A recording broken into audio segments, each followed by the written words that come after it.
Excuse me for not being an amazing storyteller, but this is definitely a true story. Not me specifically, but my mother used to work at a hotel in Washington, D.C., back in the 90s as a housekeeper/maid. She needed money because she was a refugee from Vietnam. Even though she didn't know much English at the time, she knew enough to get by at her job, and all the other staff and hotel guests loved her because of how sweet she was. Because of this, anytime high-profile guests, such as the Backstreet Boys, would stay at the hotel, the manager always sent my mom to clean the room since she was good at it. Anyway, one day a guest came.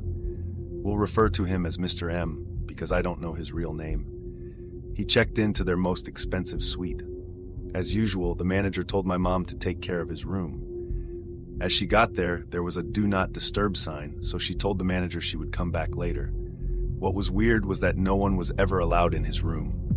The man stayed there for over a month, and not one time did he let a staff come in to clean. However, he paid a lot, and he gave a warm welcome every time he passed a staff member/housekeeper, so no one paid him any attention. Then one day, people didn't see him anymore, so they assumed he checked out, even though the receptionist had no account of this.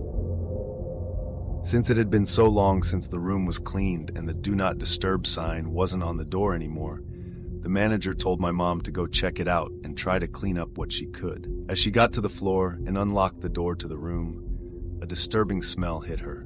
She couldn't figure out what it was, but she continued to survey the room, which was disgustingly messy. Her words were that it looked like someone had thrown a rave, even though no other guests seemed to have ever gone into the room besides Mr. M. It had looked like Mr. M had deserted the place without telling anyone.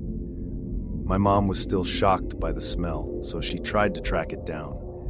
As she followed the smell, she could tell it was coming from the hotel room closet. When she opened the closet, there was nothing but a cardboard box on the ground from which the smell was resonating.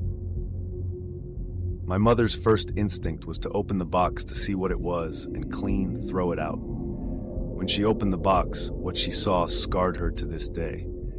It was the rotting, decomposing head of a young woman, chopped off. My mother immediately screamed and got out of there, where she fainted in the elevator. Once she woke up, cops were everywhere, and the hotel was like a CSI scene. The manager told her that Mr. M wasn't his real name, and he used a fake credit card to check in. The head of the woman was identified to be like a sex worker. I don't know much more or any nitty-gritty details, but I'm sure one can look it up on the internet for more information. Needless to say, my mom quit that day. If you also have stories, comment down. I give you my email or Insta ID for sharing. Your stories will be shared here. If you like this story, please subscribe to this channel.